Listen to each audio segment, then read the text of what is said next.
So dear students welcome. और आज हम लेकर चल रहे हैं 12th फिजिक्स और इसके अंतर्गत किरण प्रकाश की और प्रकाश का एक दूसरा गुण जिसका नाम है अपवर्तन।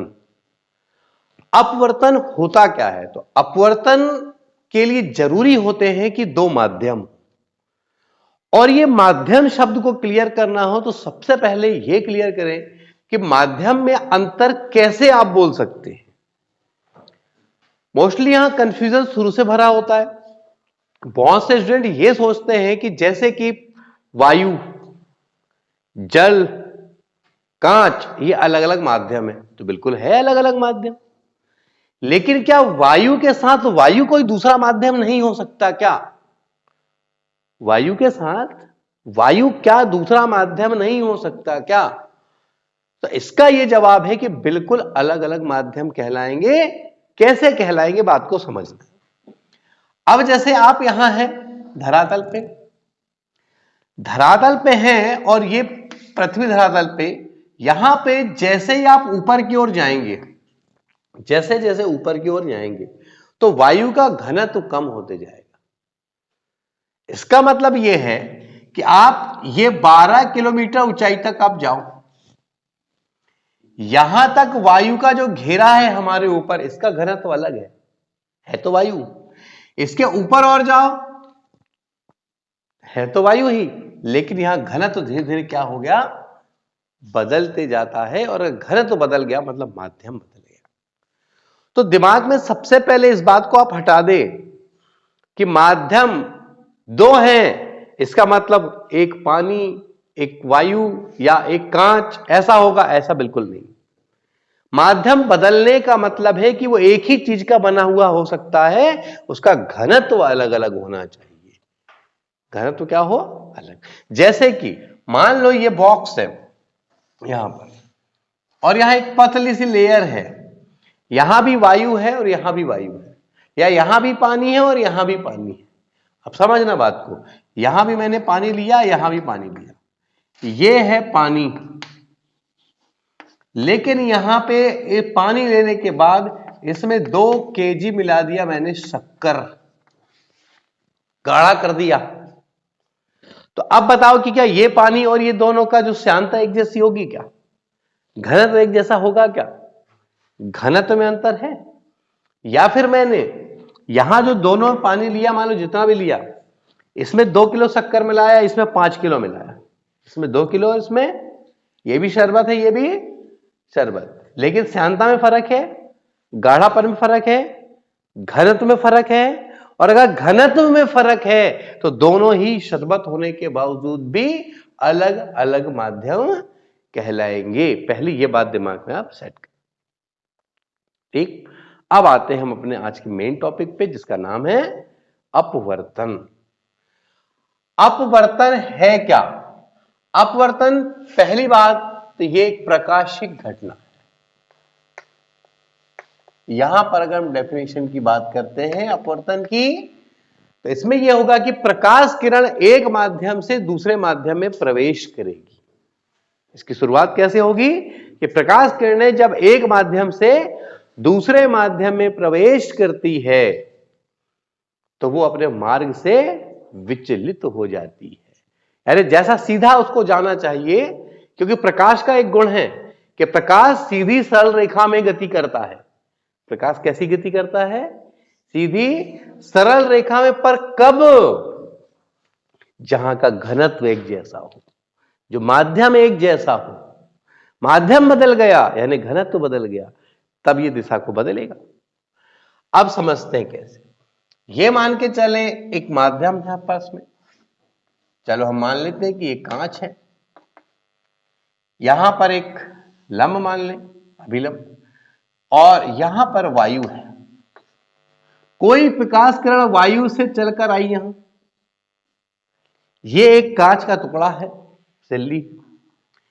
जाना कैसे? देखो यहां से जब तक वो वायु में था तो सीधी चल रही थी, लेकिन जैसे कांच में आई तो ऐसे सीधी डैश डैश बनाया है हमने, मतलब ऐसा जाना चाहिए था, पर ऐसा जाएगी नहीं। इसका मतलब प्रकाश का एक गुण कि वो सीधी सरल रेखा में गति करता है, उसका विरोध हो रहा है यहां पे।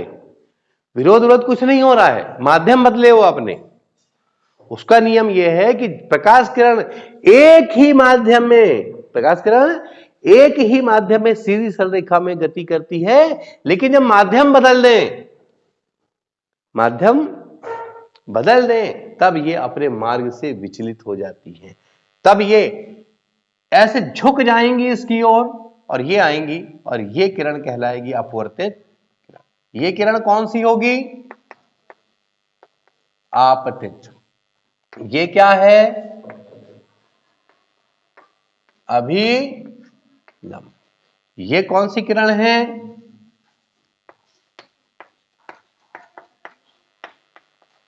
अपवर्तित। ठीक। ये वायु कैसा माध्यम है? विरल। कांच उसकी तुलना में कैसा माध्यम है? इसका मतलब अपवर्तन क्या है?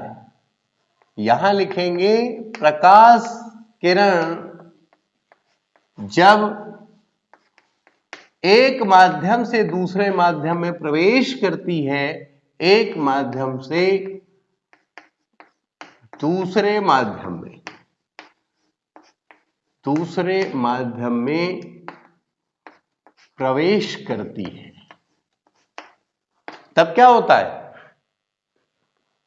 तब ये अपने मार्ग से विचलित हो जाती है, मार्ग से विचलित हो जाती है।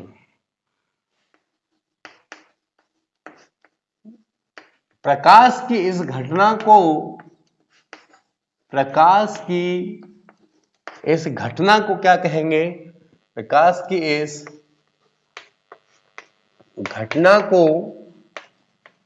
अपवर्तन कहते हैं। प्रकाश की इस घटना को अपवर्तन कहते हैं। अब समझना यह है, कंडीशन यह है कि प्रकाश किरण जब एक माध्यम से दूसरे में जा रही है, तो विरल से सघन में जा रही है या सघन से विरल? दो कंडीशन होंगी। इसका मतलब यह है, ये वाला डायग्राम आपने देखे, जब प्रकाश किरण विरल से कहां गई? सघन। तो यहां पे किरणें, यहां पे क्या हुई? अपवर्तित किरण, अपवर्तित किरण कहां झुक गई? अभिलंब की ओर झुक जाती। अब बताओ आई और आर में कौन बड़ा कौन छोटा? भाई जैसे आप जानते हैं कि इस प्रकार से अगर कुछ हो और यहां पे अगर 30 अंश है और यहां, तो यहां भी कितना होगा? 30 अंश। शीर्षाभिमुख कोण क्या होते हैं? बराबर होते हैं। लेकिन ये किरण अगर यहां से ऐसी कट जाए तो ये थोड़ा छोटा हो गया कि नहीं पहले से? यहां भी तो ऐसा ही हुआ ना। ये वाला कोण कौन सा है? आपतन। और ये नीचे वाला कौन सा है? थोड़ा झुक के जा रही है। बताओ कौन बड़ा? आई बड़ा और आर? कोई कंफ्यूजन इसमें? आपतन कोण बड़ा और अपवर्तन कोण। कब? जब प्रकाश किरणें विरल से कहां जाएं? सघन में। और उसका अपोजिट होता तो उसका भी एक डायग्राम बनाते हैं।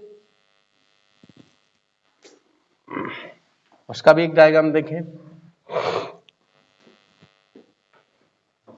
अब कांच से कोई प्रकाश किरण आ रही है, मान लो ये क्या है? कांच, और नीचे क्या है? वायु। अब प्रकाश किरण ऐसे आ रही है, अब इसको सीधे जाना चाहिए, लेकिन अब सघन है से कहां आ रही है? वो सघन से विरल, तो ये अभिलंब से दूर हटेगी, अभिलंब से ये। तो यहां पर आप देखें आई की तुलना में आर क्या हुआ? बड़ा हो गया। लेकिन ये बात बिल्कुल दिमाग में सेट हो गई, आप रट रहे हैं एक प्रकार से कि आप प्रकाश किरण जब विरल से कहां जा रही है?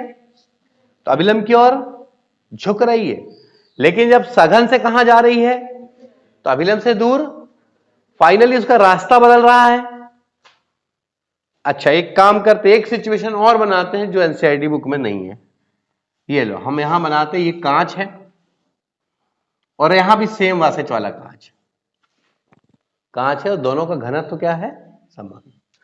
प्रकाश किरण यूं आई, अब बताओ उसको मैं अभिलंब से दूर करूं या पास करूं।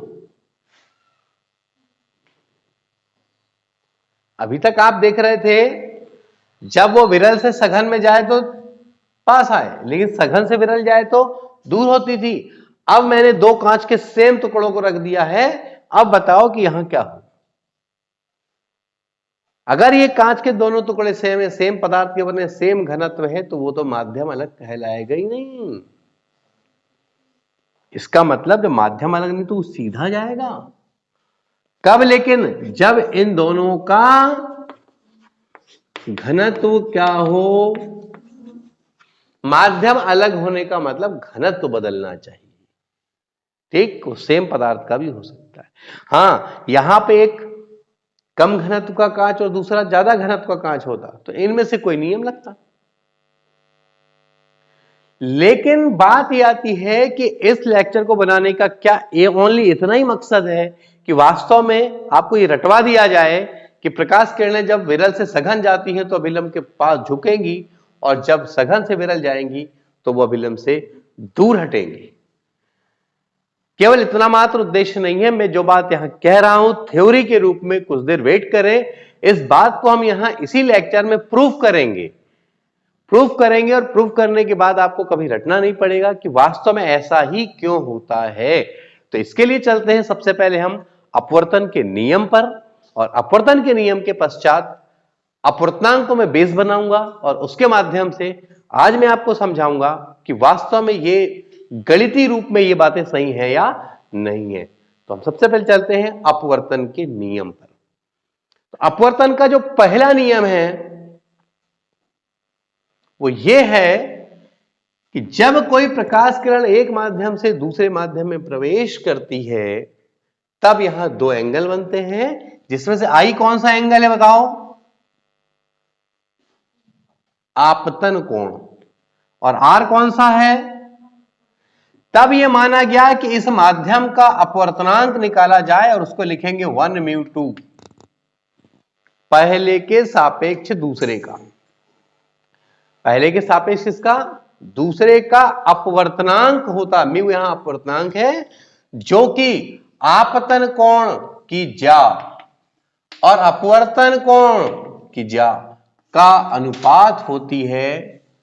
यह स्पेशली जाना जाता है स्नेल के नियम के नाम से। इसे ही कहा जाता है किसका नियम, स्नेल बोलो या वर्तन का नियम। ठीक, किसी ने पूछ लिया अपवर्तन का नियम क्या है, तो जब कोई प्रकाश किरण एक माध्यम से दूसरे माध्यम में प्रवेश करती है तब आपतन कोण की ज्या और अपवर्तन कोण की ज्या का अनुपात उस माध्यम का अपवर्तनांक कहलाता है। किसी ने पूछा किसका, बताओ जरा इसमें कौन से वाले माध्यम का। भैया बोले जिसमें प्रवेश कर रही है, जहां से आ रही है उसमें नहीं, जिसमें प्रवेश कर रही है उसका। ये फंडामेंटल है। और एक सामान्य सा पॉइंट लिख सकते हैं, ये वाला जो पृष्ठ है, ये पृष्ठ कौन सा पृष्ठ कहलाएगा बताओ, ये कहलाएगा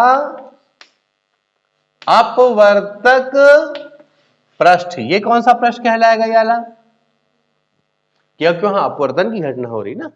अगर परावर्तन होता तो परावर्तक पृष्ठ कहते, यहां क्या हो रहा है अपवर्तन, तो क्या कहेंगे हम, अपवर्तक पृष्ठ। अब यहां समझना है, ये तो मैंने नियम बता, ये क्या है, ये आपतित किरण और ये अभिलंब और ये तीनों एक ही बिंदु पर है कि नहीं, तो एक पॉइंट ये भी लिख दिया जाता है। आपतित किरण, अभिलंब और अपवर्तित किरण तीनों अपवर्तक पृष्ठ के कहां पे, अपवर्तक के एक ही बिंदु पर होते हैं। ये देखो आपतित किरण, अभिलंब, ये किरण तीनों कहां पे एक ही बिंदु पर है। कोई कंफ्यूजन, तो ये अपवर्तन की बात हुई। अब मेरा जो टारगेट वो ये था, मैं जो सिखाना चाहता था आपको कि ये जो दो डायग्राम में प्रकाश किरण अभिलंब से पास आ रही है और दूर जा रही है, तो ऐसा क्यों? तो इसके लिए हम एक थोड़ा सा डेरिवेशन करते हैं किसी एक कंडीशन को लेके। तो सबसे पहले हम लेके चलते हैं यही कंडीशन, इसके लिए एक डेरिवेशन देखते हैं और उस डेरिवेशन का सारांश आपको बताएगा कि ऐसा क्यों।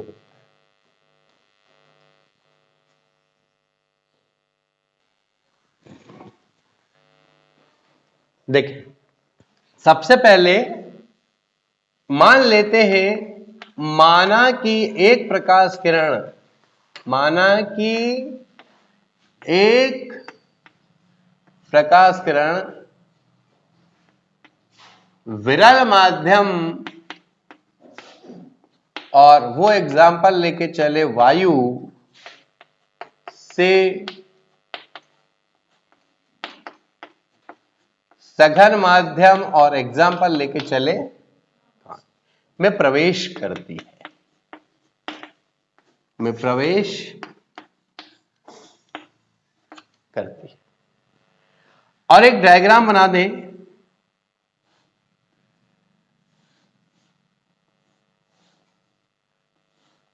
यहां वायु है, ये कांच है, ये mn को अभिलंब मान लो, कोई प्रकाश किरण ए बी दिशा में आपतित हुई और अपवर्तन के पश्चात वो अभिलंब की ओर झुक गई और बीसी मार्ग का अनुसरण करती है। ये कोण आपतन कोण है और ये अपवर्तन कोण है, ठीक है। और मैं ये बताना चाहता हूं कि ये झुकी है, विरल से सघन में आई है तो झुकी है। क्यों झुकी है, इस बात पे जाना चाहते हैं हम। इस बात पे जाने के लिए आप एक बात दिमाग में रख लो, जैसे कोई मैथमेटिक्स का क्वेश्चन होता है, मान लो कि वर्ग समीकरण है, वर्ग समीकरण के दो मूल निकालते हो आप लोग। अब हो सकता है कि एक स्टूडेंट गुणनखंड विधि से करे, हो सकता है कि एक श्रीधराचार्य का सूत्र लगा के करे, तरीके अलग है, लेकिन क्या दोनों के आंसर अलग आएंगे? क्या आंसर तो एक जैसे आने पड़ेंगे ना। बिल्कुल वैसे ही इस बात को समझाने के लिए, ये जो कांच है, उस कांच का मैं निकालूंगा अपवर्तनांक। क्या निकालूंगा? और उस अपवर्तनांक को निकालने के लिए एक बार में अपवर्तन के नियम का उपयोग करूंगा और एक बार में वेग से संबंधित नियम का उपयोग करूंगा। तो क्या वो दोनों अपवर्तनांक अलग अलग होंगे? क्या एक जैसे होंगे ना, क्योंकि वो तो उसी कांच का है ना। गणित का जैसे क्वेश्चन है, मेथड अलग लेकिन आंसर वही, कांच वही है। तरीके आपके अलग अलग हो सकते हैं लाने के, लेकिन अपवर्तनांक आएगा एक जैसा। इस बात को दिमाग में रख लो आप। अब सुनो, यहां लिखेंगे स्नेल के नियम से। कौन सा नियम? स्नेल के नियम, यानी वही अपवर्तन। तो अब देखो, ये पहला माध्यम है वायु, और यहां पे वेग मान लो कितना है? va। कांच, यानी आप इसको क्या कहते हो? ग्लास। इसका वेग कितना है मान लो प्रकाश का? यहां हो गया, देखो ए म्यू जी, क्या बोलोगे इसको? म्यू तो अपवर्तनांक है, ए म्यू जी क्यों बोल रहे हैं? वायु के सापेक्ष का है, का कांच का। यानी पहला माध्यम कौन है? वायु। दूसरा माध्यम कौन? ठीक। तो अब आपको पता है कि यहां आपने देखे थे sine I upon sine R, ये समीकरण नंबर क्या हो गया? आपने अपवर्तनांक लाया, उसके लिए कौन सा नियम लगाया? ठीक। अब आ जाओ यहां,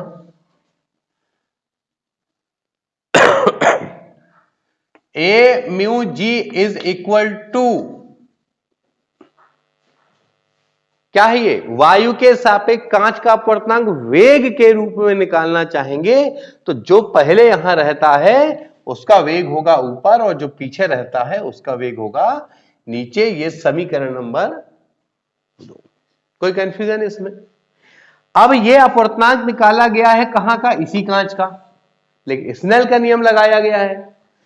यहां भी अपवर्तनांक निकाला गया है इसी कांच का, लेकिन प्रकाश के चाल का उपयोग किया गया है। यहां पे मेथड अलग है लेकिन आंसर अलग होंगे क्या? नहीं होंगे। इसका मतलब समीकरण 1 व 2 से ये एक एक पक्ष आपस में, तो दूसरे पक्ष भी आपस में। अब बात समझना, VA upon VG is equal to क्या आया? साइन I अपान साइन, ये समीकरण नंबर 3 आ गया। यहां कोई कंफ्यूजन? अब समझो बात को, इन दोनों में कंपेयर करो, VA और VG में कौन बड़ा कौन छोटा बता दो। VA का मतलब है कि वायु में प्रकाश की चाल, और VG का मतलब है कि इस कांच के अंदर प्रकाश की चाल। प्रकाश कहां तेज चलेगा? प्रकाश विरल माध्यम में तेज चलेगा कि सघन में? हाँ, कहां? विरल में? पक्का? मसलन ऐसे समझ लो, आपका सामने वाला ग्राउंड है, इस ग्राउंड में काफी बड़ा ग्राउंड, जहां क्रिकेट मैच होते हैं, इस पूरे ग्राउंड में किस दिन मंडई लगी हो, मंडई मेला लगा है उस ग्राउंड में, मान लो, तो कितना क्राउड होगा? घना तो ज्यादा होगा। अब किसी एक व्यक्ति को अगर एक सिरे से वो दूसरे वाले सिरे जाना है तो क्या आसानी से जा पाएगा? वो धक्का मुक्की, धीरे धीरे इसको धक्का, तो वेग क्या हुआ उसका? कम। घना तो ज्यादा है तो वेग क्या हो गया? लेकिन इसके एवज में सोचो कि क्रिकेट मैच हो रहा है, मतलब वो तो किनारे में बैठी रहती ना जनता, बीच में कितने 11 प्लेयर, 2 एम्पायर और 2 बैट्समैन, 15 लोग रहते हैं बस वहां पे। अब 15 लोग हैं उतने बड़े ग्राउंड में, अब घना तो क्या हो गया यहां पे? कम। आप किसी व्यक्ति को इधर बोले इस सिरे से उस सिरे दौड़ के जा बीच मैदान से, चले जाएगा, क्योंकि एक प्लेयर यहां खड़ा है तो एक 50 मीटर दूरी पे, तो एक 25 मीटर दूरी पे, गेप बहुत है ना, तो घना तो क्या हुआ? कम। तो वेग क्या होगा? ये स्टोरी तुमको साथ देगी अगर कभी भूल गए तो। घना तो ज्यादा होगा तो धक्का मुक्की करना पड़ेगा, तेज नहीं दौड़ सकते, धीरे। तो घना तो ज्यादा तो वेग कम, घना तो कम तो वेग। अच्छा, अब बता दो, वायु में घनत्व क्या होता है? कम, तो वेग क्या होगा? ज्यादा। यानी कौन ज्यादा हुआ यहां? तो जबकि VA बड़ा हुआ किससे? और ये पक्ष इसके बराबर है, तो इस पक्ष में चूंकि अंश बड़ा है और हर क्या है, इसीलिए उस पक्ष में भी अंश बड़ा होगा और हर कैसा होगा? और साइन से साइन क्या करेंगे? इसको लिखना, साइन को नगण्य मानने पर, काटना मत, लेकिन I और ये R। अब बताओ, I की तुलना में R क्या हुआ? छोटा। और I की तुलना में R अगर छोटा बनना है तो वो तो तभी हो सकता है जब वो झुक जाए। देख लो, R छोटा होना चाहिए किससे? इस कारण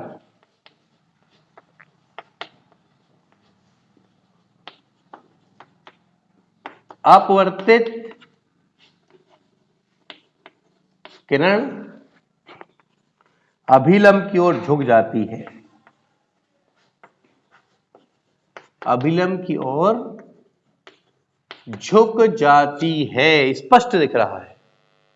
तो मैंने कहा था कि जो बात हम कह रहे हैं सामान्य सैद्धांतिक रूप में, वास्तव में वो गणितीय रूप में भी सही है या नहीं। तो आप देख पा रहे हैं कि ये गणितीय रूप में भी सही है।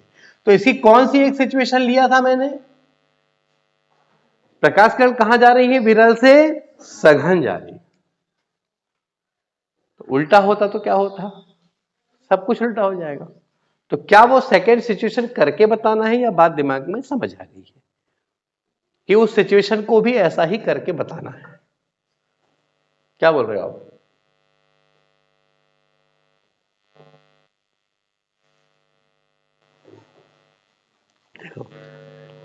अब सेकेंड सिचुएशन है कि कोई प्रकाश किरण कांच, यानी ये कौन सा माध्यम है? ये सघन। और वायु कहने का मतलब कि कोई प्रकाश किरण कांच से अगर वायु में जाता है तो ये जैसे ही अपवर्तित होता है तो अभिलंब से ये दूर हट गया। क्यों दूर हटा, इस पर चर्चा होगी। इसके लिए जो सेकंड माध्यम कौन हो गया आपके लिए? वायु का अपवर्तनांक निकालो। अब दोनों तरीके से, स्नेल के नियम से लिखाया मैंने, इसको G म्यू 1 क्यों लिखा हूं? क्योंकि अब कहां से आ रही थी वो? कांच से। तो जिस माध्यम से प्रकाश किरणें आती हैं उसको पहले लिखते हैं, जिसे में आती हैं उसको, यानी सिंपल सा आप इसको समझ लो 1μ2, पहले के सापेक्ष दूसरे का, पहले से आ रही है और दूसरे का निकाल रहे हो। तो यहां पे जो पहले रहता साइन आई अपन साइन कहां से आया, स्नेल के नियम से, पता है आपको। लेकिन प्रकाश के चाल पे आधारित अगर हो जाए तो Vg जो जी है ये पहला माध्यम कांच, उसका वेग ऊपर रहेगा, पीछे वाले का वेग। समीकरण 1 और 2 से एक एक पक्ष आपस में, क्योंकि वायु का अपवर्तनांक तो सेम आएगा, मेथड अलग है, ये दोनों आपस में क्या हुए, इक्वल। अभी आपने देखा कि Va बड़ा होता Vg से, यानी वायु में प्रकाश की चाल क्या होती है, बड़ी। तो इस पक्ष में देखो हर कैसा है, बड़ा है, और ये पक्ष इसके बराबर है, मतलब इसमें भी हर कौन होगा, अंश से बड़ा होगा। मतलब साइन आर बड़ा होगा किससे, साइन आई से, साइन साइन कैंसिल, आर बड़ा होगा किससे। अब आपतन कोण की तुलना में अपवर्तन कोण को ज्यादा बनना है तो उसको फैलना ही पड़ेगा अब तो, है ना। अब आप लिख देंगे अतः